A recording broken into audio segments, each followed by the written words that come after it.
서울의 밤은 차가운 비에 젖어 있었다.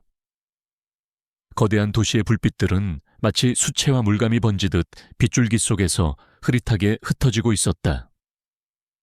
시그넷 호텔의 최상층. 통유리창 너머로 보이는 도시의 풍경은 한 폭의 추상화처럼 비현실적이었다. 이서연은 며칠 밤낮으로 이어진 M&A 최종 협상의 피로가 온몸을 짓누르는 것을 느끼며 마른 침을 삼켰다. 머릿속은 복잡한 계약 조항과 숫자들로 여전히 뒤엉켜 있었지만 이제 남은 것은 오직 뜨거운 물로 샤워를 하고 침대에 몸을 던지는 것뿐이었다. 그녀의 어깨에 걸린 무거운 서류 가방이 유난히 버겁게 느껴졌다. 일주일간의 치열한 전쟁이 끝난 후에 탈진 상태였다. 호텔 로비는 마침 다른 기업의 창립기념 갈라 행사가 열리고 있어 인파로 북적였다.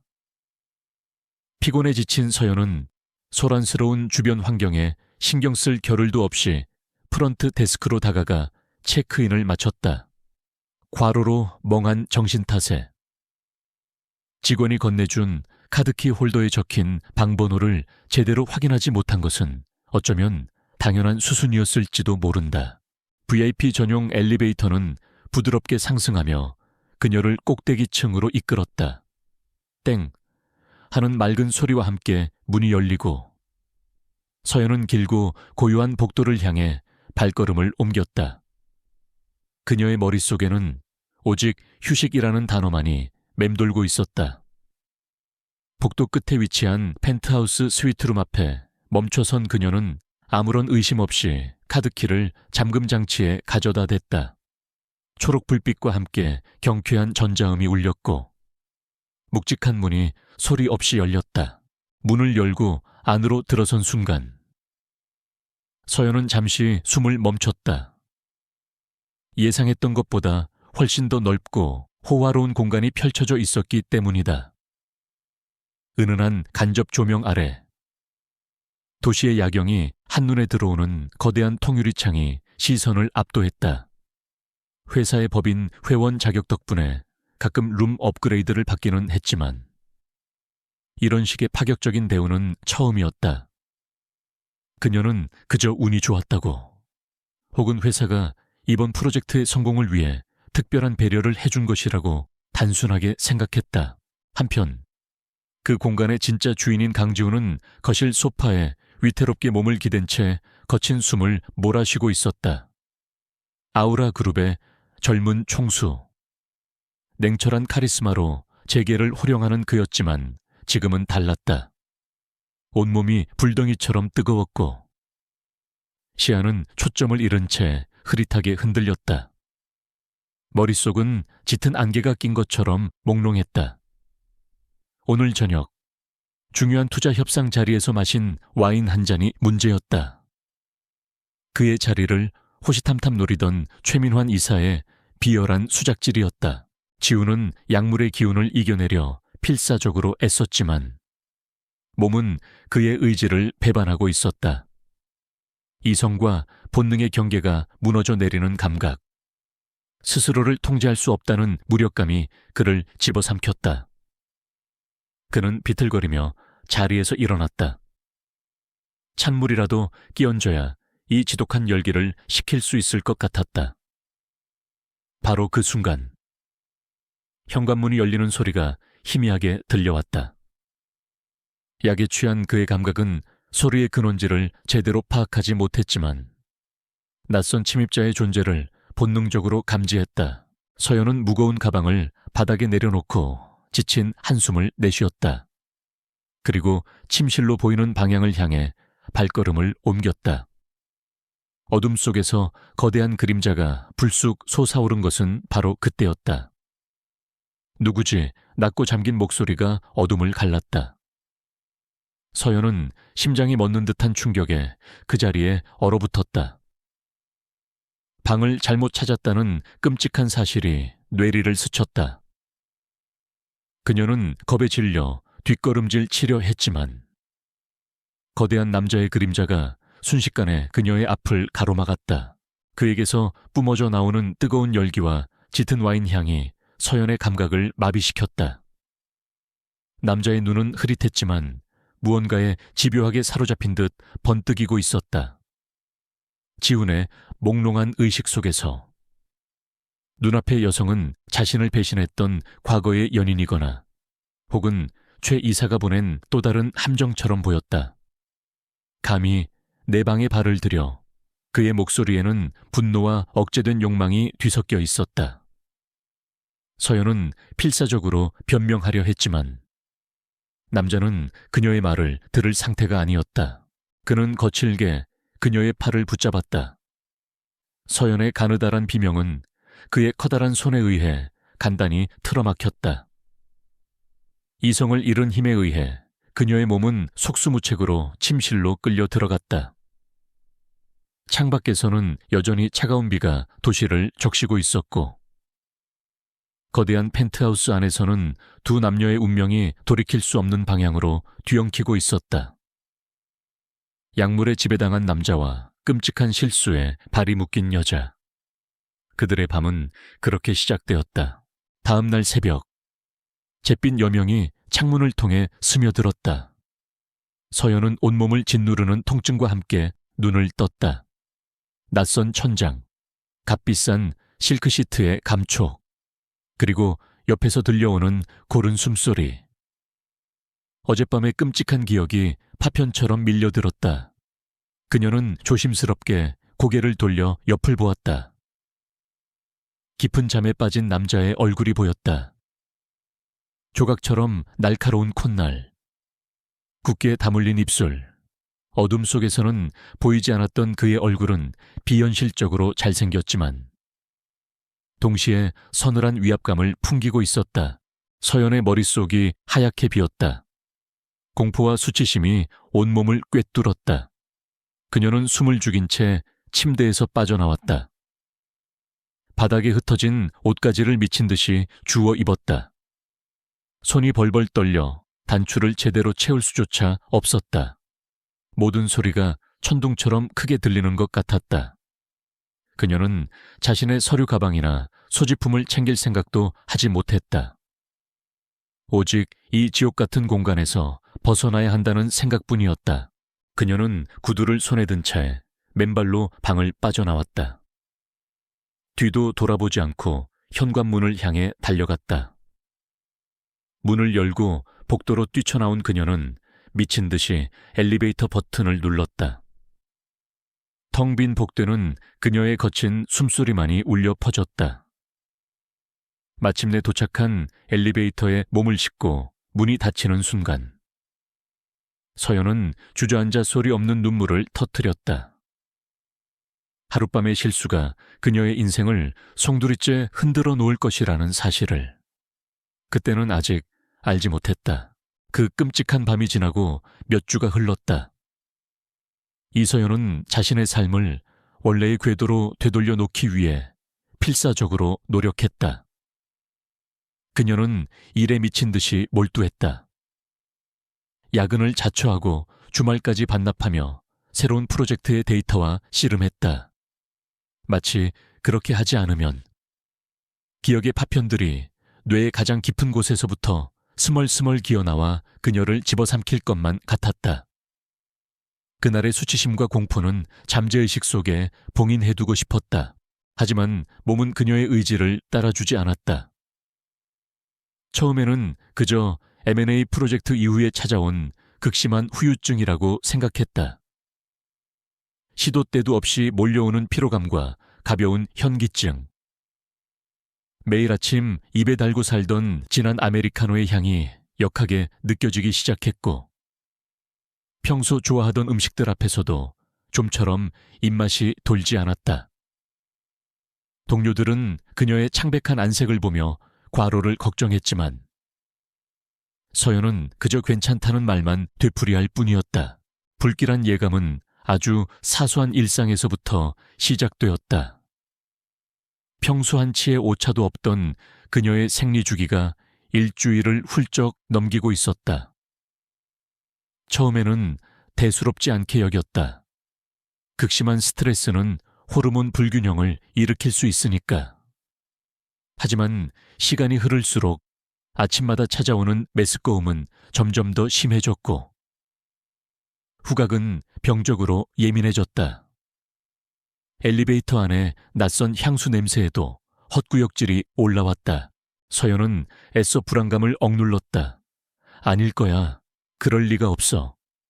단 한 번의 실수로 그런 끔찍한 결과가 생길 리가.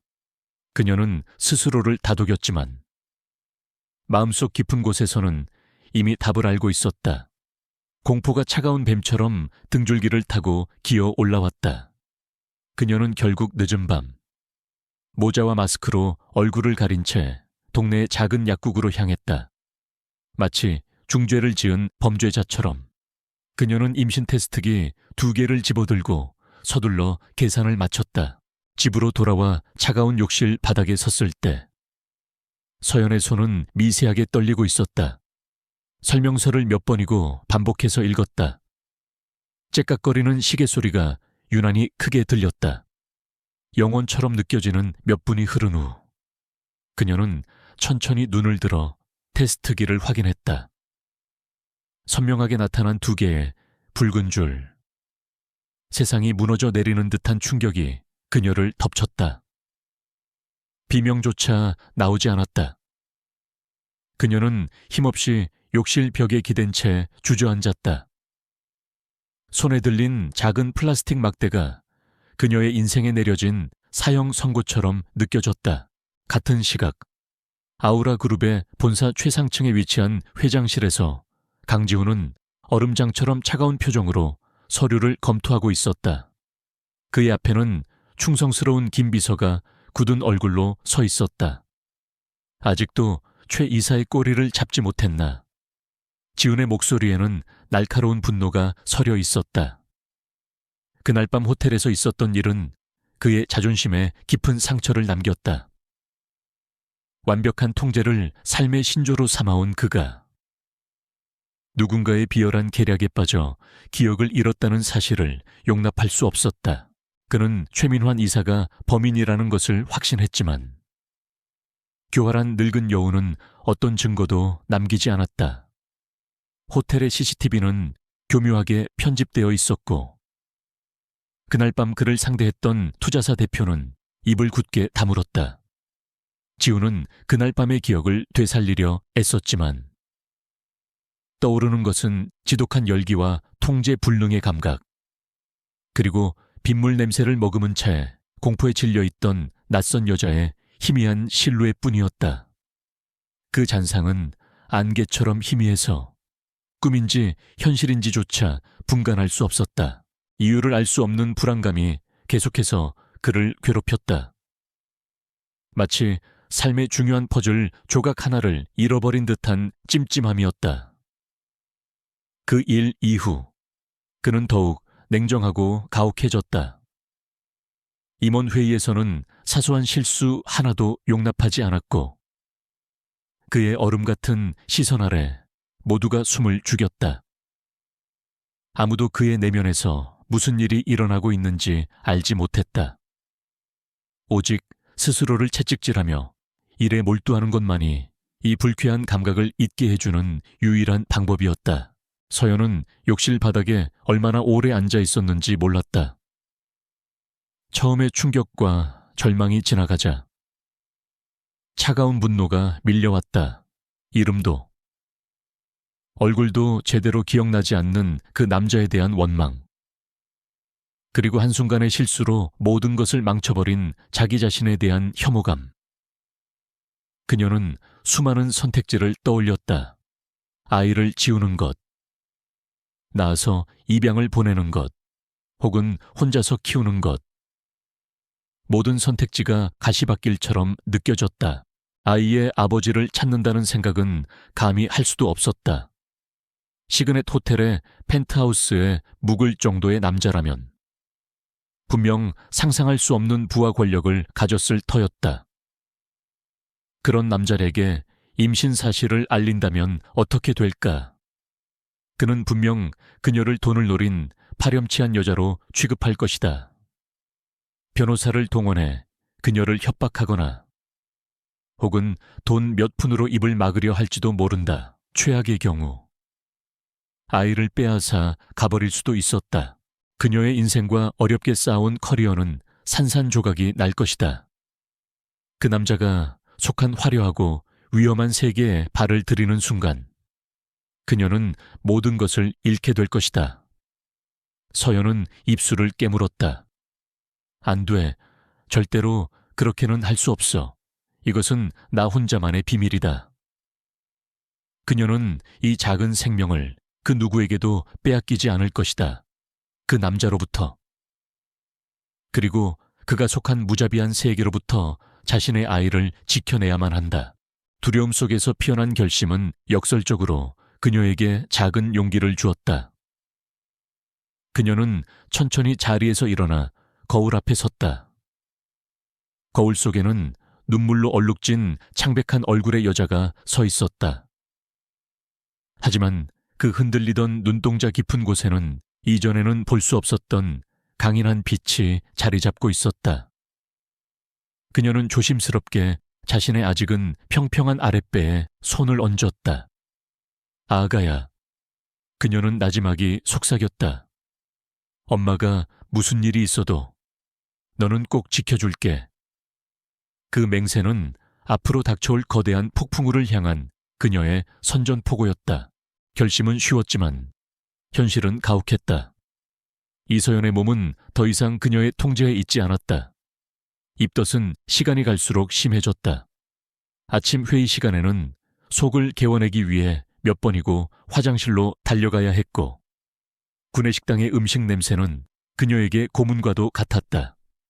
그녀는 동료들의 점심 식사 제안을 이런저런 핑계를 대며 피하기 시작했고 그럴수록 그녀를 향한 의심과 우려의 시선은 늘어만 갔다. 한때 완벽했던 그녀의 업무 능력에도 미세한 균열이 보이기 시작했다. 밤늦게까지 보고서를 붙들고 있어도 집중력은 흩어졌고 사소한 실수가 잦아졌다. 그녀를 아끼던 팀장은 결국 서연을 따로 불러냈다. 그는 그녀의 건강을 걱정하며 잠시 휴가를 갖는 것이 어떻겠냐고 조심스럽게 제안했다. 서연은 괜찮다는 말과 함께 고개를 저었지만 마음은 청은망은 무거웠다. 그녀는 점점 더 고립되고 있었다. 운명의 장난은 가장 피하고 싶은 순간에 찾아왔다. 그녀의 회사가 사활을 걸고 추진하던 전략적 파트너십의 상대가 바로 아우라 그룹이었다. 서연은 프로젝트의 핵심 분석가로서 최종 프레젠테이션에 참여해야만 했다. 그녀는 실무진하고만 소통해왔기에 아우라 그룹의 최종 결정권자가 누구인지는 전혀 알지 못했다.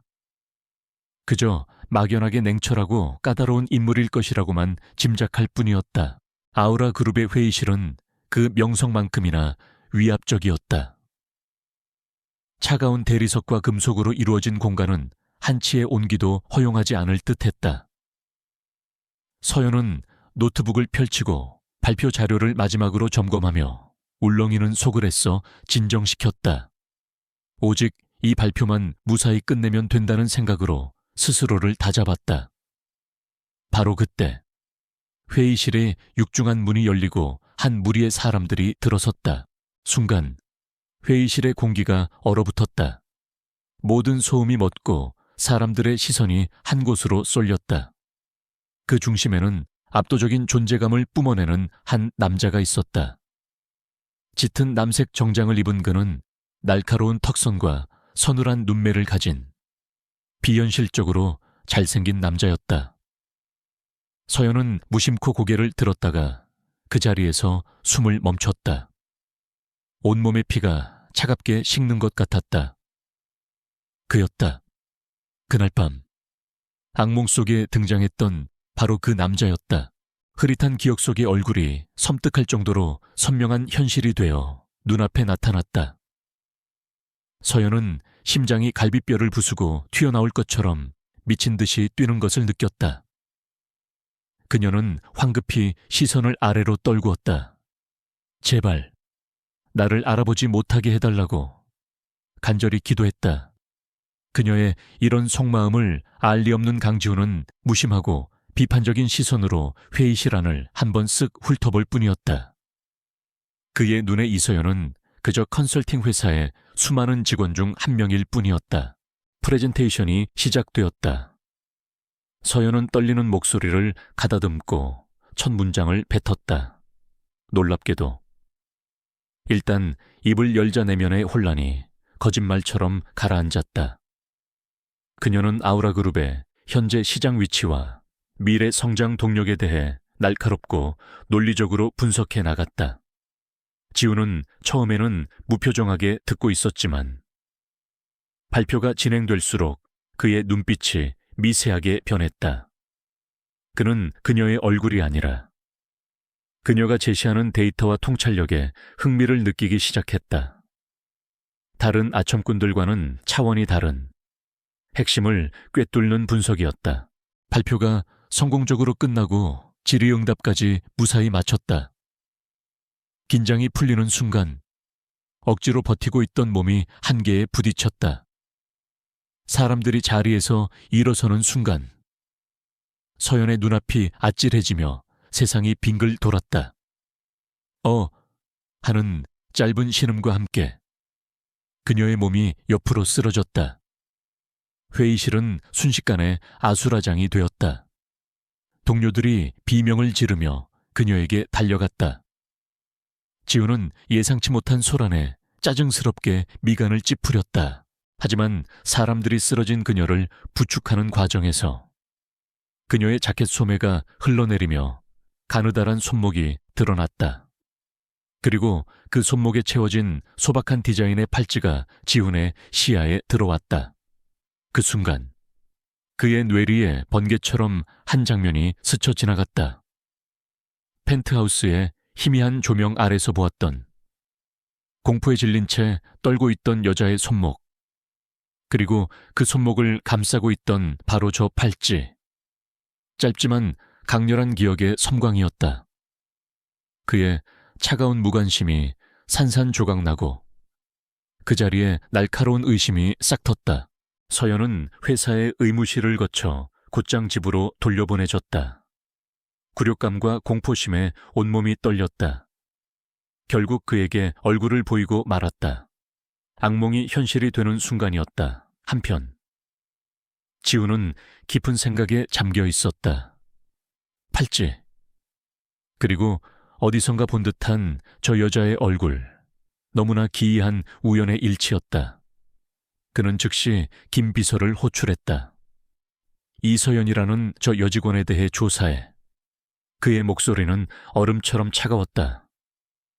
사적인 부분부터 경력, 그리고 시그넷 호텔 사건이 있던 그날 밤의 행적까지 전부 다 이틀 후 지훈의 책상 위에는 김 비서가 조사한 보고서가 놓여 있었다.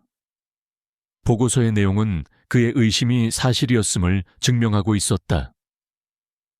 이서연은 그날 밤 그녀의 회사에 의해 시그넷 호텔의 객실을 예약받았다. 흩어져 있던 퍼즐 조각들이 소름 끼치는 그림으로 맞춰지는 순간이었다. 그는 당장 그녀와의 만남을 주선했다. 그의 사무실이 아닌 그가 소유한 호텔의 한적한 카페 룸이었다. 약속 장소에 도착한 서연은 죽음을 기다리는 사형수와 같은 심정이었다. 그가 왜 자신을 불렀는지 명백했다. 지우는 시간을 낭비하지 않았다. 그는 차가운 눈으로 그녀를 쏘아보며 단도직입적으로 물었다. 그날 밤 내 방에 들어왔던 게 당신이었나? 서연은 창백하게 질린 얼굴로 고개를 끄덕였다.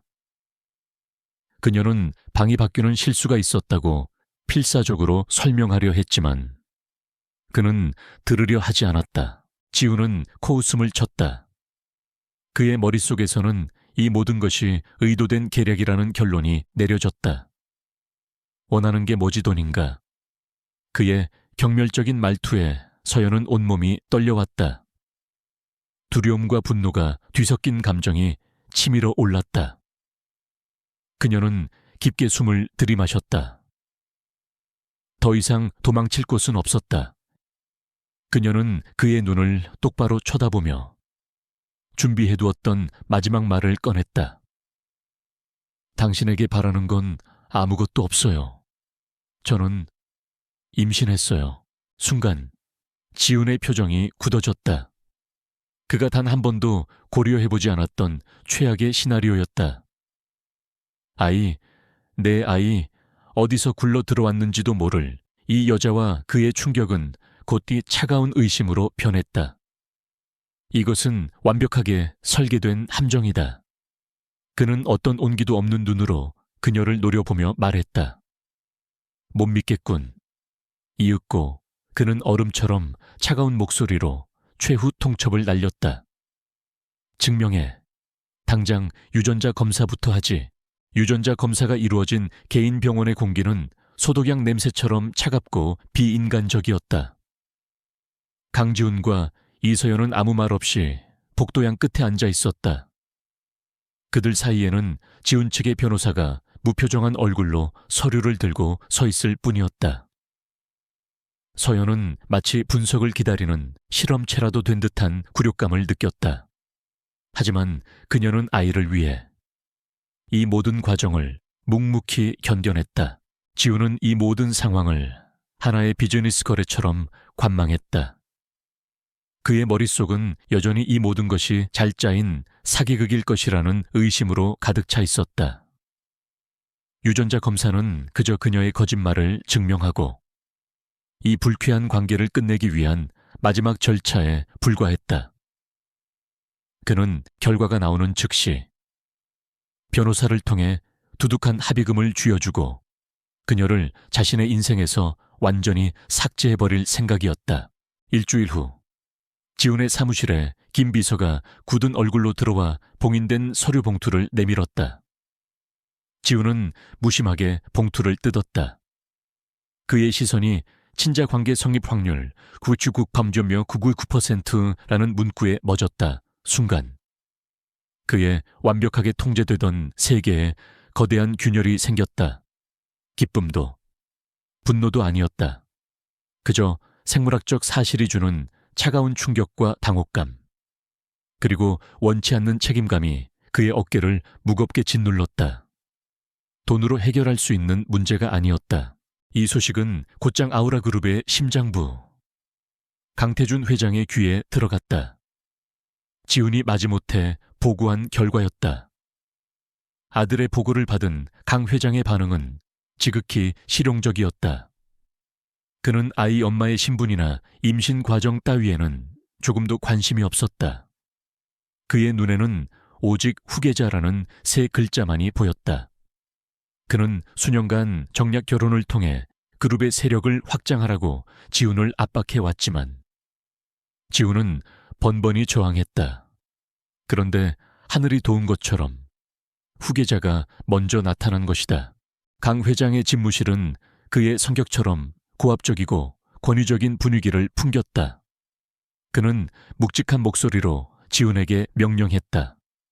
그 여자와 아이를 당장 집안으로 들여라.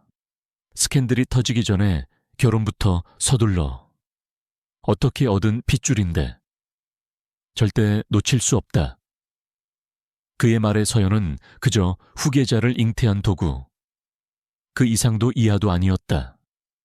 그의 안중에 그녀의 인생이나 감정은 존재하지 않았다. 아버지의 명령과 상황에 대한 혐오감 사이에서 지훈은 자신이 가장 잘 아는 방식으로 이 문제를 해결하기로 결심했다.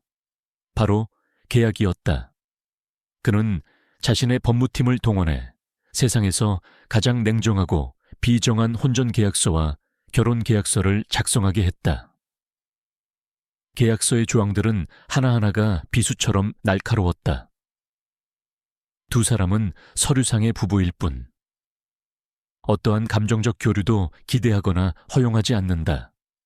서연은 강씨 집안의 규칙을 따라야 하며 지훈의 집에서 살지만 철저히 분리된 공간에서 생활한다. 그 대가로 그녀에게는 막대한 위자료와 평생의 생활비가 보장된다. 아이의 양육권은 온전히 강씨 가문에 귀속되며 아이가 그룹의 후계자로서 자리를 잡고 나면 두 사람은 이혼한다. 그것은 그녀의 인생과 아이, 그리고 미래를 통째로 사고 파는 거래였다. 지우는 이 방법만이 아이에게 합법적인 지위를 주고 자신의 세계 안에서 최상의 삶을 보장하는 유일한 길이라고 스스로를 합리화했다. 지우는 다시 서연을 불러냈다. 이번에는 그의 변호사 사무실이었다. 그는 청혼을 하는 대신 두꺼운 계약서 뭉치를 그녀의 앞에 내밀었다. 그의 목소리에는 어떤 감정도 실려있지 않았다. 그는 이것이 아이를 위한 최선의 선택이며 만약 거절할 경우 아우라 그룹의 모든 힘을 동원해 양육권 소송을 벌일 것이라고 경고했다. 그는 반드시 이길 것이며 그녀의 인생은 지옥이 될 것이라는 협박도 잊지 않았다. 서연은 떨리는 손으로 계약서를 읽어 내려갔다. 그것은 그녀의 영혼을 파는 노예 계약서나 다름없었다. 모든 조항이 그녀의 자유와 권리를 올가매고 있었다. 첫 번째 본능은 이 모든 것을 거부하고 도망치라는 것이었다. 하지만 그녀는 자신의 현실을 너무나 잘 알고 있었다. 변변한 배경도 없는 평범한 직장인인 그녀가 거대 재벌을 상대로 어떻게 싸울 수 있겠는가? 그녀는 아이의 미래를 상상했다. 사생아라는 꼬리표를 단 채 가난 속에서 자라는 아이. 그리고 아우라 그룹의 후계자로서 모든 것을 누리며 자라는 아이. 지훈의 양육권 소송 협박은 결정타였다. 그녀는 그가 빈말을 하는 것이 아님을 알았다. 결국 아이를 빼앗기고 자신은 빈털터리가 될 것이 뻔했다. 그녀는 아이의 행복을 위해 자신의 모든 것을 희생하기로 결심했다. 그녀는 떨리는 손으로 펜을 들어 계약서의 마지막 장에 자신의 이름을 적었다. 계약이 성사된 다음 날, 서연은 자신의 작고 아늑했던 원룸에서 단출한 짐을 쌌다. 그녀의 정들었던 삶과의 작별이었다. 아파트 밖에는 지훈이 보낸 검고 육중한 세단이 그녀를 기다리고 있었다. 차는 서울의 도로를 미끄러지듯 달려 성벽처럼 높고 웅장한 강씨 가문의 저택 앞에 멈춰 섰다. 무거운 철문이 소름 끼치는 소리를 내며 열리고 차는 그 안으로 빨려 들어가듯 사라졌다. 그리고 서연의 등 뒤로 철문은 쿵 하는 굉음과 함께 굳게 닫혔다. 화려하지만 차가운 감옥, 그녀의 새로운 삶이 시작되는 순간이었다. 강씨 가문의 저택에서의 삶은 화려한 감옥과도 같았다. 값비싼 예술품과 고각으로 채워진 공간은 거대하고 아름다웠지만 사람의 온기는 전혀 느껴지지 않았다. 그곳은 집이라기보다는 차가운 박물관에 가까웠다. 직원들은 그림자처럼 움직였고 예의 바르지만 철저히 거리를 두었다. 이서연은 그들의 친절 속에서 보이지 않는 벽을 느꼈다. 그녀가 안내받은 방은 지훈의 침실이 있는 본관이 아닌 멀리 떨어진 별관에 위치한 스위트룸이었다. 당신은 이 집의 거주자일 뿐, 가족은 아니다라는 무언의 메시지였다. 나이든 집사는 그녀에게 집안의 규칙들을 기계적으로 나열했다. 정해진 식사 시간, 엄격한 복장 규정, 그리고 그녀가 출입해서는 안 되는 금지된 구역들. 그녀의 모든 일상은 철저히 통제되었다. 강태준 회장과의 첫 저녁 식사 자리는 숨막히는 긴장감 속에서 진행되었다. 거대한 식탁의 양끝에 앉은 세 사람 사이에는 어떤 대화도 오가지 않았다. 오직 은식기가 부딪히는 날카로운 소리만이 정적을 갈랐다. 강 회장은 서연을 위아래로 훑어보았다. 그것은 인사가 아닌 물건을 감정하는 듯한 노골적인 시선이었다. 그는 그녀의 소박한 원피스와 불안한 자세를 경멸적으로 뜯어보았다. 마침내 그가 입을 열었다. 몸 관리에 신경 쓰도록 해. 아우라 그룹의 후계자는 건강해야 하니까. 그의 목소리에는 서연이라는 한 인간에 대한 존중은 찾아볼 수 없었다. 그녀는 그저 아이를 품은 대리모. 그 이상도 이하도 아니었다. 지우는 아버지의 모욕적인 언세도 아무 말 없이 입을 다물고 있었다. 하지만 굳게 담은 턱과 와인잔을 쥔 손에 들어간 힘줄이 아버지 앞에서 그 역시 무력하다는 사실을 보여주고 있었다. 서연은 완벽한 고립감과 굴욕감을 느꼈다. 그녀는 저택 안에서 유령처럼 시간을 보냈다. 서재에서 책을 읽거나 광활하지만 인공적인 정원을 산책하는 것이 일과의 전부였다. 허락 없이는 저택 밖으로 한 발자국도 나갈 수 없었다. 그러던 어느 날 밤, 불면증에 시달리던 서연은 고요한 복도를 걷다가 지훈의 서재 근처를 지나게 되었다. 금지된 구역이었지만 안에서 들려오는 희미한 소리가 그녀의 발걸음을 멈추게 했다. 그것은 억눌린 신음, 고통에 찬 외침이었다. 호기심을 이기지 못한 그녀는 살짝 열린 문틈으로 안을 엿보았다. 소파에 잠들어 있는 지훈의 모습이 보였다. 그는 온몸이 식은땀에 젖은 채 악몽에 시달리는 듯 거칠게 몸부림치고 있었다. 그의 입에서는 알아들을 수 없는 잠꼬대가 새어나왔다. 안 돼, 제발. 서연은 처음으로 그의 다른 모습을 보았다. 냉철한 CEO가 아닌 고통받는 한 남자, 연민과는 다른 기묘한 감정이 그녀의 마음을 스쳐 지나갔다. 그날 이후 서연은 생존을 위해 그를 이해해야만 한다고 생각했다. 그를 괴롭히는 악몽의 정체는 무엇일까? 그녀는 저택에 숨겨진 비밀들을 파헤치기 시작했다. 그러다 저택의 잊힌 별관에서 굳게 잠긴 오래된 음악실을 발견했다. 그리고 어느 늦은 밤 다시 찾은 그의 서재에서 가족 사진이 아닌 한 아름다운 여성의 사진이 액자에 담겨 있는 것을 보았다. 그녀는 마치 세상에 등을 돌린 것처럼 슬픈 옆모습을 하고 있었다. 서연은 젊고 비교적 말이 통하는 한 하녀에게 조심스럽게 집안의 과거에 대해 물었다. 하녀는 처음에는 망설였지만 결국 비극적인 이야기를 털어놓았다. 지훈의 어머니는 재능 있는 피아니스트였지만 의문의 사고로 세상을 떠났고 그에게는 죽도록 사랑했지만 결국 그를 배신하고 떠나버린 옛 연인이 있었다는 이야기였다. 그의 냉소와 불신이 어디에서 비롯되었는지 서연은 어렴풋이 짐작할 수 있었다. 한편 최민환 이사는 자신의 사무실에서 만족스러운 미소를 짓고 있었다. 그가 강씨 저택에 심어둔 정보원이 지훈의 갑작스러운 결혼과 아내의 임신 소식을 보고해왔기 때문이다. 초의 이사는 이것을 지훈이 후계자를 확보한 것이 아니라 치명적인 약점을 만들어낸 것이라고 판단했다. 근본도 모르는 평범한 여자가 아우라그룹의 안주인이자 후계자의 어머니가 되었다. 이것은 공격하기에 더할 나위 없이 좋은 빌미였다. 그는 즉시 이서연이라는 여자의 뒷조사를 지시했다. 그녀의 과거를 샅샅이 뒤져서 아주 작은 흠집이라도 찾아내려 했다. 그는 이 결혼을 거대한 스캔들로 부풀려 지훈을 무모하고 무책임한 지도자로 낙인 찍을 계획을 세웠다.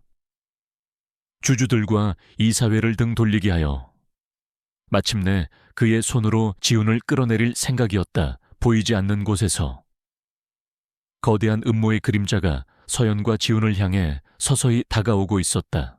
그날 밤도 서연은 거대한 서재에서 잠 못 이루고 있었다. 수많은 책에 둘러싸여 있었지만 어떤 글자도 눈에 들어오지 않았다.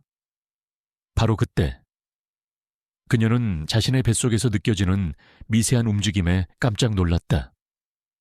첫 태동이었다. 이 차갑고 외로운 공간 속에서 그녀는 뱃속의 작은 생명과 강렬하게 연결되는 기분을 느꼈다. 이 아이는 더 이상 계약의 담보물이 아니었다. 온전한 자신의 아이였다. 그 순간 그녀의 눈빛이 달라졌다. 그녀는 더 이상 희생자가 아니었다.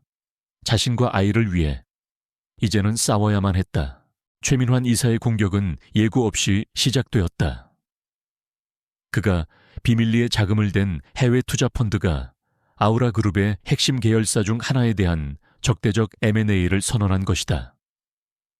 공교롭게도 그 회사는 강지훈이 약에 취했던 그날 밤 협상을 진행하던 바로 그곳이었다. 긴급 이사회가 소집되었고 회의실의 공기는 살얼음판처럼 팽팽했다.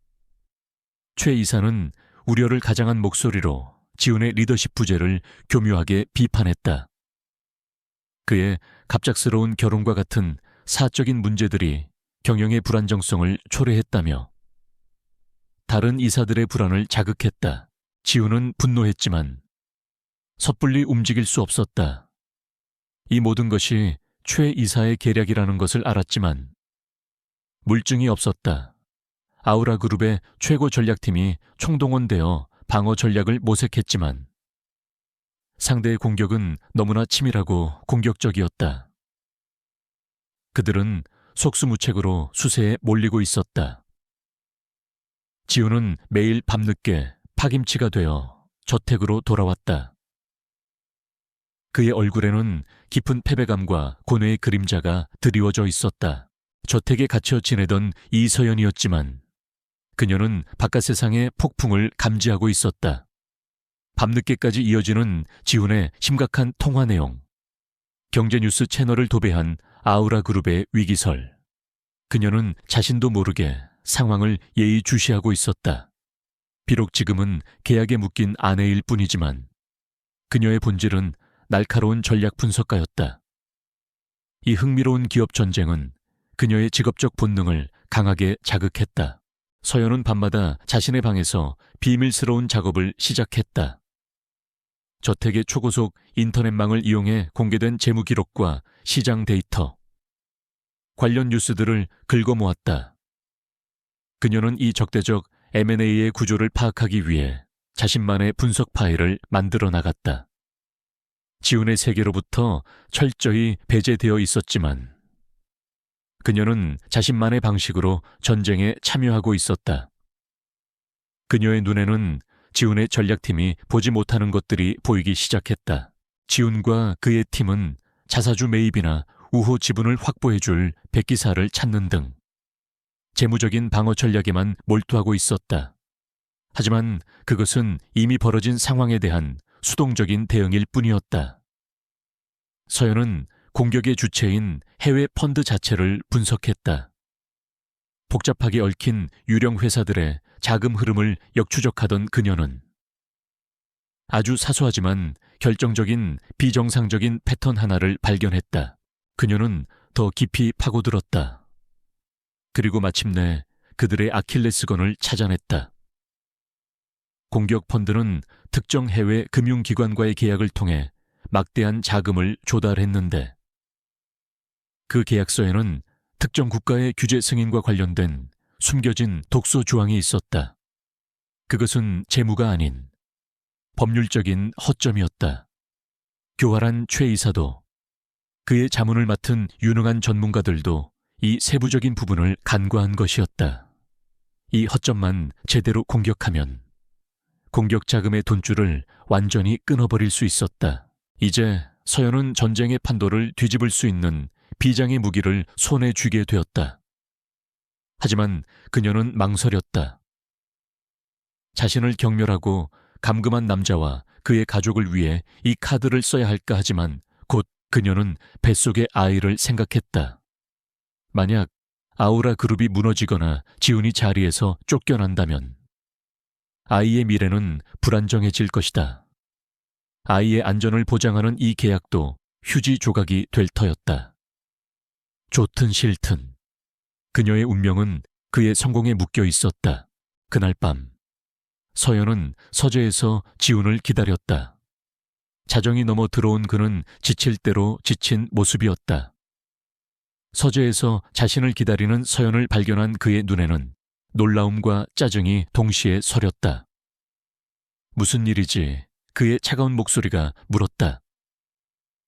서연은 주눅 들지 않고 그의 책상 위로 태블릿 PC를 조용히 내려놓았다.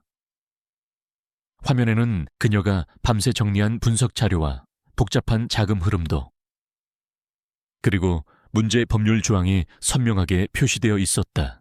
그녀는 침착하고 논리적인 목소리로 자신의 발견을 설명하기 시작했다.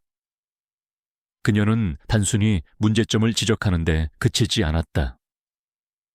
이 법률적 허점을 이용해 상대의 자금줄을 무너뜨리고 배후를 폭로할 수 있는 단계적인 방역 전략까지 제시했다. 처음 지우는 회의적이었다. 집에 갇혀 지내는 이 여자가 자신의 엘리트 팀도 찾아내지 못한 것을 어떻게 알 수 있단 말인가. 또 다른 속임수일 거라고 의심했다. 하지만 그녀의 분석 자료를 읽어 내려갈수록 그의 표정은 급격하게 변했다. 완벽했다. 재무적인 관점에만 매몰되어 있던 자신의 팀이 완전히 놓치고 있던 시각이었다. 논리는 흠잡을 데 없었고 조사는 소름 끼칠 정도로 치밀했다. 그는 고개를 들어 서연을 보았다. 처음으로. 그는 그녀를 제대로 마주 보았다. 그날 밤의 여자도 후계자를 잉태한 도구도 아닌 냉철하고 무서운 지성을 가진 한 명의 전략가로서 서재의 긴 침묵을 깬 것은 지훈이었다. 그는 칭찬도 감사도 하지 않았다. 대신 그는 의자 하나를 당겨 그녀의 맞은편에 앉았다.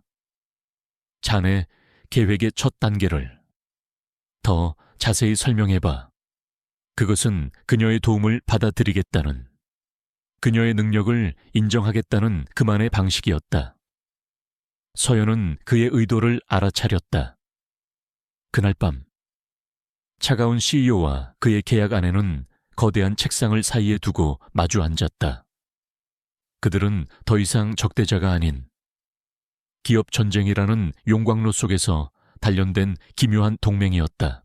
강지훈의 서재는 두 사람만의 비밀스러운 전쟁 상황실로 변했다. 더 이상 그 혼자만의 공간이 아니었다. 화이트보드는 복잡한 지분 구조와 자금 흐름도로 가득 찼고 책상 위에는 법률 서류와 재무보고서가 산더미처럼 쌓여 있었다. 밤늦도록 꺼지지 않는 노트북의 열기와 진한 커피향, 그리고 팽팽한 긴장감이 공간을 가득 메웠다. 그들은 나란히 앉아 밤늦도록 함께 일했다. 그들의 대화는 지극히 전문적이고 간결했다. 이 판례 확인해 줘. 이 수치 다시 계산해 봐. 하지만 그 속에서 새로운 리듬이 생겨나고 있었다. 그들은 서로의 전략적 의도를 미리 파악했고 때로는 상대가 막 꺼내려던 말을 먼저 내뱉기도 했다. 서연이 찾아낸 법률적 허점을 무기 삼아 지훈은 본격적인 방역을 개시했다. 그의 법무팀은 즉시 해당 국가로 날아가 자금 동결 가처분 신청을 제기했다. 동시에 그는 서연의 조언에 따라 자금을 제공한 금융기관을 압박하며 적대 펀드의 자금줄에 균열을 만들어냈다. 그는 여전히 아우라 그룹의 강력한 총수였지만 이제는 혼자가 아니었다. 그는 차 안에서 혹은 사무실에서 밤늦게 서연에게 전화를 걸어 다음 수를 상의했다. 그녀는 그의 비밀 참모이자 가장 신뢰하는 전략가가 되어가고 있었다. 함께 싸우면서 지훈은 그녀를 더 깊이 관찰하기 시작했다. 그는 잠 못 이루어 생긴 그녀의 눈 밑 다크서클을 보았고 조사에 몰두하느라 식사를 거르는 모습을 보았다. 그가 보지 않는다고 생각할 때 그녀가 지친 듯 허리에 손을 얹는 모습도 그의 시야에 들어왔다. 어느 날 새벽, 서연은 서류 더미 위에서 불편하게 잠들어 있었다. 지훈은 잠시 그녀를 바라보다가 망설이듯 의자 등받이에 걸어두었던 자신의 자켓을 가져와 그녀의 어깨 위에 조용히 덮어주었다. 저택의 주방은 여전히 산모에게 좋은 음식만을 그녀에게 제공했다. 입덧 때문에 그녀가 대부분의 음식을 입에도 대지 못한다는 사실을 아무도 신경 쓰지 않았다. 하지만 지우는 그것을 알아차렸다. 다음 날 그는 집세게 짧고 단호하게 명령했다. 앞으로 저 사람의 식사는 당신들이 생각하기에 좋은 음식이 아니라 저 사람이 먹고 싶어 하는 음식으로 준비해. 그의 전례 없는 개인적인 관심에 집사는 크게 놀랐다. 어느 늦은 밤 가처분 신청이 인용되었다는 긴급 보고가 들어왔다. 전쟁의 흐름을 바꿀 결정적인 승리였다. 순간 두 사람을 짓누르던 무거운 긴장감이 녹아내렸다. 지우는 자신도 모르게 안도의 한숨을 내쉬었고 서연은 희미한 미소를 지었다. 그 성공의 순간 지우는 처음으로 그녀에게 개인적인 질문을 던졌다. 어떻게 이렇게 잘 알지? 예전에는 무슨 일을 했었나? 서연은 최고의 전략 분석가를 꿈꿨던 자신의 과거와 일에 대한 열정에 대해 담담하게 이야기했다. 지우는 처음으로 그녀의 이야기에 진심으로 귀를 기울였다. 그의 눈에 비친 그녀는 더 이상 계약 상대가 아닌 자신의 분야에서 최고를 꿈꾸는 야심 있고 총명한 한 명의 프로였다. 그들 사이에 얼어붙었던 벽을 녹이는 진정한 인간적인 교감의 순간이었다. 강태준 회장은 아들의 변화를 눈치채고 있었다. 지훈이 그 여자와 밤늦도록 함께 시간을 보내며 단순한 동거인이 아닌 동료로서 그녀를 대하고 있다는 사실이 그의 심기를 건드렸다. 그는 지훈을 불러 경고했다. 정신 차려라. 임시방편으로 들인 그릇에 마음을 담지 마. 너는 아우라 그룹의 후계자다. 과거의 지훈이었다면 침묵으로 그 질책을 감내했겠지만 이번에는 달랐다. 그릇이 아닙니다. 아버지, 제 아이의 어머니이고 지금 이 회사를 위기에서 구하고 있는 사람입니다. 그의 목소리에는 단호한 의지가 담겨 있었다. 사랑의 고백은 아니었지만 파트너에 대한 존중과 신뢰의 선언이었다. 우연히 이 대화를 엿들은 서연은 큰 충격을 받았다. 이 차가운 세상에서 누군가가 자신의 편에 서서 변호해 준 것은 처음이었다. 그녀의 마음속에서 무언가 단단한 것이 부서져 내렸다. 전쟁은 아직 끝나지 않았지만 전세는 확실히 그들에게 유리하게 돌아가고 있었다.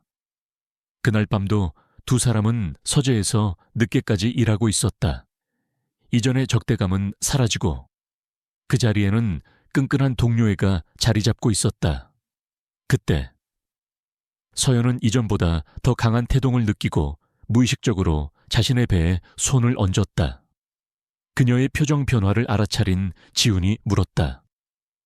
무슨 일이지? 그의 목소리는 평소보다 한결 부드러웠다. 아이가 움직여요. 그녀가 조용히 대답했다. 지훈은 잠시 망설였다. 그의 내면에서 격렬한 싸움이 벌어지는 듯했다. 이윽고 그는 천천히 아주 조심스럽게 손을 뻗었다.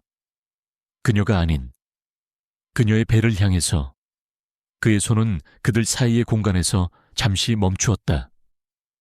그것은 계약을 넘어서는 새로운 관계를 향한 무언의 질문이자 제안이었다. 거대한 빙산이 마침내 녹아내리기 시작하고 있었다.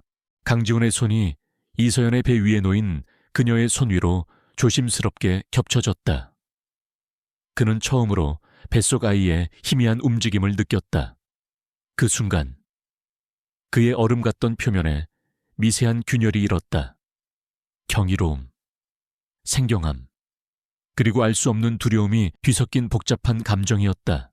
계약으로 시작된 관계의 중심에서 그들은 처음으로 새로운 생명이라는 강력하고 원초적인 연결고리를 공유했다. 그 고요한 순간의 평화는 곧 닥쳐올 거대한 폭풍전의 마지막 고요함이었다. 한편 최민환 이사는 궁지에 몰려 있었다. 서연의 전략으로 인해 그의 야심찬 M&A 계획은 처참하게 무너졌다. 자금줄은 막혔고 그를 믿고 따랐던 동맹 세력들도 동요하기 시작했다. 코너에 몰린 짐승은 더욱 위험한 법이다. 그는 더 이상 정상적인 기업 전쟁으로는 강지훈을 무너뜨릴 수 없다는 것을 깨달았다. 이제 남은 것은 더럽고 비열한 인신공격뿐이었다. 그는 자신의 해결사팀을 동원했다. 이서연의 재무적인 뒷조사는 그만두고 그녀의 사생활을 파헤쳐 스캔들로 만들 만한 모든 것을 찾아내라고 지시했다. 강지훈의 도덕성과 리더십 이미지에 치명타를 입힐 수 있는 아주 폭발적인 무언가가 필요했다. 그의 하수인들은 발빠르게 움직였다. 그들은 시그넷 호텔에서 불미스러운 일로 해고된 전직 직원과 그날 아침 펜트하우스에서 도망치듯 빠져나오던 서연을 목격했던 하녀를 돈으로 매수했다. 그들은 그날 밤의 시간대를 완벽하게 재구성했다. 거기에 더해 지훈의 법무법인에 심어둔 정보원으로부터 매우 이례적인 형태의 결혼 계약서가 존재한다는 소문까지 입수했다. 마침내 최 이사는 원하던 무기를 손에 쥐었다. 하룻밤의 실수, 서둘러 맺은 계약 결혼, 그리고 임신, 그는 호텔 기록 사본, 목격자 진술서, 결혼 계약서의 내용을 추정한 요약본 등을 익명의 협박 파일로 만들었다. 파일은 강지훈의 사무실로 직접 배달되었다. 내용물은 간단한 협박 메시지와 함께였다. CEO 자리에서 물러나고 나를 그 자리에 임명해라. 그렇지 않으면 이 모든 자료가 대한민국 모든 언론사로 보내질 것이다. 그가 준 시간은 단 48시간이었다. 파일을 받은 지훈의 얼굴은 돌처럼 굳어졌다. 간신히 싹트기 시작했던 온기는 순식간에 사라지고 그 자리에는 빙하처럼 차가운 분노만이 남았다. 그의 첫 번째 걱정은 자신의 평판이 아니었다. 오직 서연과 아이에게 닥칠 끔찍한 미래였다. 이 사실이 알려지면 언론은 그녀를 돈을 노리고 재벌을 유혹한 여자로 매도할 것이고 아이는 평생 추문의 산물이라는 낙인이 찍힌 채 살아가야 할 터였다. 그는 그날 밤 무거운 어깨를 하고 저택으로 돌아왔다. 서연은 그의 표정만 보고도 무언가 끔찍한 일이 벌어졌음을 직감했다. 지훈은 그녀를 보호하기 위해 이 사실을 숨기려 했지만 서연은 단호했다.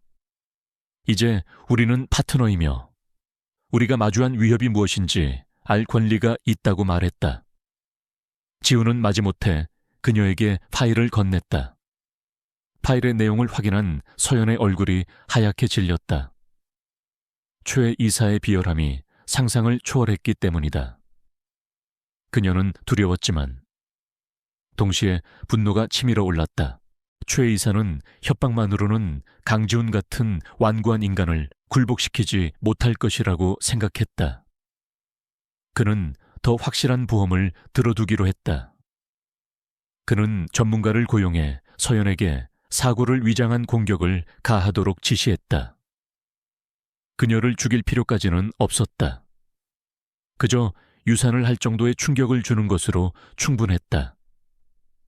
후계자를 잃는다면 강씨 집안은 혼란에 빠질 것이고 강지훈은 정신적으로 무너질 터였다. 며칠 후 서연은 정기검진을 위해 저택 밖으로 나갈 수 있는 드문 허락을 받았다. 늘 그렇듯 김 비서가 그녀와 동행했다. 하지만 주차장에서 병원으로 향하던 그때 검은색 승용차 한 대가 굉음을 내며 그들을 향해 돌진했다. 비명과 타이어 마찰음이 울려 퍼지는 순간 김 비서는 몸을 날려 서연을 밀쳐냈다. 그는 차에 부딪혀 큰 부상을 입었지만 다행히 서연과 아이는 무사했다. 그것은 명백한 고의였다. 단순한 사고가 아니었다. 저택으로 돌아온 서연은 공포에 질려 온몸을 떨었다. 소식을 듣고 달려온 지훈의 눈에서는 불꽃이 튀었다. 최 이사가 기업 전쟁을 넘어 살인 미수라는 선을 넘어버린 것이다. 그의 내면에 잠들어 있던 모든 보호 본능이 깨어났다. 이제 서연은 그에게 단순한 계약 파트너나 아이의 어머니가 아니었다. 무슨 수를 써서라도 목숨을 걸고 지켜야만 하는 유일한 사람이 되었다. 서연은 방 안에서 여전히 떨리는 손으로 자신의 배를 감싸 안고 있었다. 그때 지훈이 예고도 없이 그녀의 방문을 거칠게 열고 들어왔다. 분리된 공간이라는 그들만의 암묵적인 규칙이 깨지는 순간이었다. 그의 눈은 분노로 이글거리고 있었다. 그는 아무 말 없이 그녀에게 다가가 와락 그녀를 품에 안았다. 그것은 낭만적인 포옹이 아니었다. 절박하고 소유욕 강한 필사적인 몸짓이었다. 아무도 당신을 건드리지 못하게 할 거야. 그가 으르렁거리듯 말했다. 내가 맹세하지. 강지훈의 품에 안겨. 이서연은 처음으로 완벽한 안정감을 느꼈다. 그를 둘러싸고 있던 얼음장 같은 냉기는 사라지고 오직 자신과 아이를 지키려는 남자의 뜨거운 분노와 필사적인 의지만이 남아있었다. 그들을 올가매던 계약서는 이미 그 의미를 잃었다. 그들은 이제 운명 공동체였다. 잠시 후 그가 서연의 어깨를 잡고 그녀를 마주보았다. 그의 눈빛은 그 어느 때보다 단호했다. 최민환을 우리가 직접 끝장낼 거야. 서연은 그의 말에 조용히 고개를 끄덕였다. 그녀의 두려움은 강철 같은 결의로 바뀌어 있었다. 최민환이 제시한 48시간이라는 시한은 그들에게 사형 선고나 다름없었다. 숨거나 기다릴 시간은 없었다. 먼저 공격하는 것만이 유일한 살 길이었다. 지훈은 즉시 부상을 입은 김 비서를 저택으로 불렀다. 그렇게 세 사람은 아슬아슬한 동맹을 맺고 최후의 방역을 위한 지휘 본부를 꾸렸다. 그들의 목표는 단 하나. 최민환의 숨통을 끊어 놓을 수 있는 결정적인 증거를 찾아내는 것이었다. 최근에 살인 미수 혐의뿐만 아니라 오랫동안 의심만 해왔던 그의 횡령과 비자금 내역까지 전부 다 서연의 분석가적 능력이 다시 한번 빛을 발했다. 그녀는 초에 이사가 불법적인 자금을 관리하기 위해 비밀 장부나 차명 계좌를 분명히 가지고 있을 것이라고 확신했다. 그녀는 그의 측근들과 과거 동선, 그리고 해외 조세 피난처의 자금 흐름을 분석하여 그가 비자금을 숨겨두었을 만한 장소를 몇 군데로 압축해 나갔다. 김 비서는 그녀가 제시한 단서들을 가지고 회사 내부에 남아있는 자신의 인맥을 총동원하여 목숨을 건 정보 수집에 나섰다. 한편 강태준 회장 역시 자신의 정보망을 통해 협박 사실을 알게 되었다. 그는 지훈을 자신의 집무실로 불렀다. 그의 해결책은 냉혹하고 실리적이었다. 그 여자에게 거액의 돈을 줘서 아이와 함께 해외로 보내버려. 그리고 공식적으로 관계를 부정해 회사를 위해서 손실을 최소화해야 한다. 그것은 지훈에게 내린 마지막 시험 때와도 같았다. 아버지의 제국이냐, 아니면 새로 생긴 자신의 가족이냐. 지훈은 평생 처음으로 아버지에게 정면으로 반기를 들었다. 안 됩니다. 저는 제 가족을 버리지 않을 겁니다. 서연 씨는 제 아내이고 이 아이는 제 후계자입니다. 만약 아우라와 제 가족 중에서 하나를 선택해야 한다면 저는 아우라를 버리겠습니다. 그의 선언은 더 이상 아버지의 꼭두각시가 아닌 한 명의 독립된 남자이자 가장으로서의 외침이었다. 그의 변화된 우선순위와 서연을 향한 그의 진심이 담겨 있었다. 최 이사의 마감 시한이 몇 시간 남지 않았을 때 마침내 김 비서에게서 연락이 왔다. 서연의 분석이 정확했다. 그는 최 이사가 차명으로 개설한 비밀 개인 금고를 찾아냈고 그 안에는 수년간의 횡령 내역과 뇌물 장부가 고스란히 담겨 있었다. 심지어 이번 교통사고를 사주하며 운전기사에게 건넨 돈의 출처까지 명시되어 있었다. 이제 모든 증거는 확보되었다. 지우는 두 가지 계획을 동시에 실행에 옮겼다. 최 이사의 범죄를 폭로하는 것, 그리고 자신의 사적인 이야기의 주도권을 되찾아오는 것. 지우는 최 이사의 언론 플레이를 기다리는 대신 직접 긴급 기자회견을 소집했다. 회견장은 아우라 그룹의 위기설을 취재하려는 기자들로 인산인해를 이루었다. 최 이사는 승리를 예감한 듯 여유로운 미소를 짓고 있었고 강 회장은 분노에 찬 얼굴로 앉아 있었다. 마침내 지훈이 연단으로 걸어 나왔다. 하지만 그는 혼자가 아니었다. 그의 곁에는 담담한 표정의 이서연이 함께 서 있었다. 그는 자신들을 둘러싼 소문을 인정하는 것으로 입을 열었다. 그리고 모두의 예상을 깨고 진실을 스스로 밝혔다. 불행한 오해로 시작된 관계였으며 아이의 안정을 위해 계약 결혼을 할 수밖에 없었다고 고백했다. 하지만 그의 목소리는 곧 누구도 예상치 못한 뜨거운 감정으로 채워졌다. 그는 서연을 바라보며 의무감으로 시작된 관계가 진정한 사랑과 존중으로 발전했다고 말했다. 그는 품 안에서 계약서 사본을 꺼내 모두가 보는 앞에서 갈기갈기 찢어버렸다.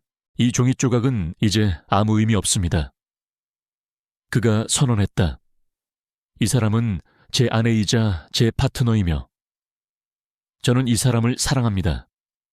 기자들이 충격에서 벗어나기도 전에 그는 스크린의 초에 이사의 횡령 장부와 살인 미수의 증거들을 띄웠다.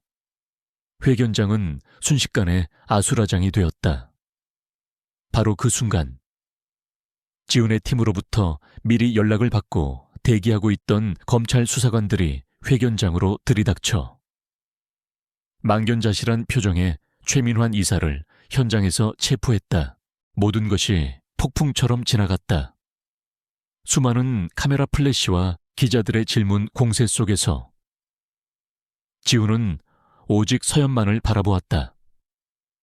그녀는 그의 공개적인 고백에 감동하여 눈물을 흘리고 있었다. 그는 부드럽게 그녀의 뺨에 흐르는 눈물을 닦아주었다. 이제 다 끝났어. 그가 그녀에게만 들릴 듯한 목소리로 속삭였다. 그들은 자신들이 만들어낸 폭풍의 눈 한가운데에 함께 서 있었다.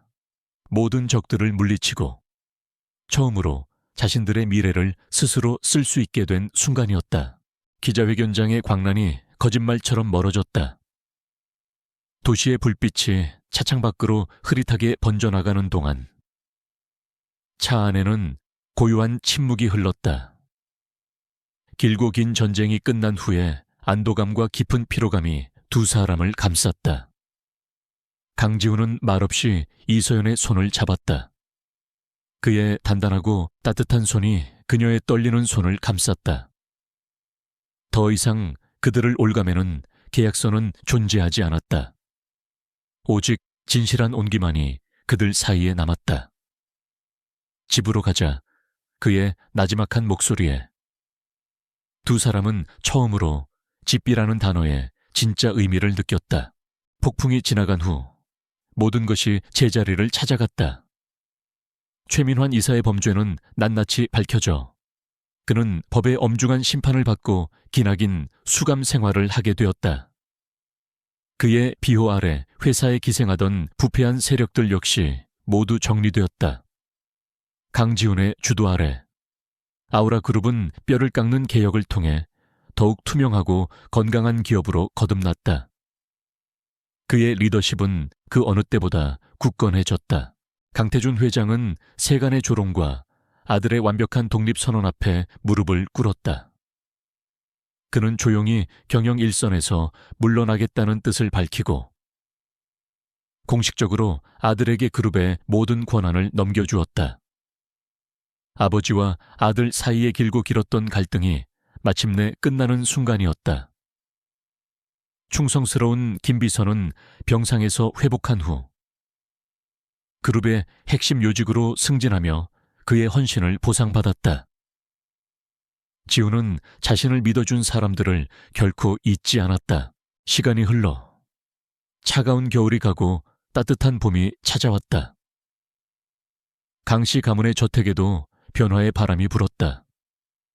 박물관처럼 차갑고 정적이던 공간은 서연의 손길을 통해 온기를 되찾았다. 거실에는 생화가 놓였고 오랫동안 굳게 닫혀있던 음악실에서는 감미로운 피아노 선율이 흘러나왔다. 직원들은 더 이상 그림자처럼 움직이지 않았다. 서연은 그들을 존중과 진심으로 대했고 그들은 그녀에게 마음을 열었다. 지훈 역시 변했다. 그는 이제 밤늦도록 일에만 매달리지 않았다. 그는 저녁 식사 시간에 맞춰 집으로 돌아왔고 거대한 식탁이 아닌 아늑한 주방에서 서연과 마주 앉아 하루의 일과를 나누었다. 그는 자신의 고민을 그녀에게 털어놓았고 그녀는 여전히 그의 가장 현명한 조언자였다. 그들의 일상은 소소한 행복으로 채워졌다. 그는 퉁퉁 부은 그녀의 다리를 주물러 주었고 함께 아기 옷을 사러 가 어색하지만 행복한 시간을 보냈다. 어느 날 밤 서연에게 진통이 찾아왔다. 언제나 냉철하고 완벽했던 강지훈은 완전히 허둥댔다. 그는 평생 그렇게 당황해 본 적이 없었다. 그는 안절부절 못하며 서연을 병원으로 옮겼고 분만실에 들어가는 내내 그녀의 손을 놓지 않았다. 길고 힘든 시간이었지만 그들은 함께였다. 마침내 우렁찬 아기의 울음소리가 분만실을 가득 채웠다. 건강한 딸이었다. 간호사가 그의 품에 작은 생명체를 안겨주었을 때 지우는 숨을 멈췄다. 그의 차가운 갑옷의 마지막 조각이 완전히 녹아내리는 순간이었다. 그는 경이로운 눈빛으로 자신의 딸을 바라보다가 땀에 젖은 채 미소 짓고 있는 서연에게 시선을 돌렸다. 그의 눈에는 세상의 모든 사랑과 감사가 담겨 있었다. 고마워. 그가 떨리는 목소리로 속삭였다. 정말 고마워, 서연아. 1년 후 눈부신 햇살이 쏟아지는 어느 오후 저택의 정원은 아이의 해맑은 웃음소리로 가득했다. 강지훈은 넥타이도 풀어헤친 채 잔디밭에서 아장아장 걷는 딸아이와 함께 뒹굴고 있었다. 과거의 냉철한 CEO는 온데간데 없고 세상에서 가장 행복한 표정을 짓고 있는 한 명의 아버지가 있을 뿐이었다. 서연은 벤치에 앉아 그 모습을 따뜻한 미소로 바라보고 있었다. 그녀는 이제 단순한 안주인이 아니었다. 그룹의 비상임 고문이자 재단의 이사로서 자신의 능력을 마음껏 펼치고 있었다. 그녀는 엄마로서의 삶과 전문가로서의 삶, 그 어느 것도 포기하지 않았다. 잔디밭에서 아이를 안아든 지훈이 그녀를 돌아보았다. 두 사람의 시선이 허공에서 마주쳤다. 그는 세상에서 가장 부드러운 미소를 지어 보였다. 그와 아이가 그녀에게로 다가왔다. 세 사람은 따스한 햇살 아래 서로를 꼭 껴안았다. 길고 길었던 폭풍우가 지나가고 마침내 그들 가족에게 완벽한 아침이 밝아온 순간이었다.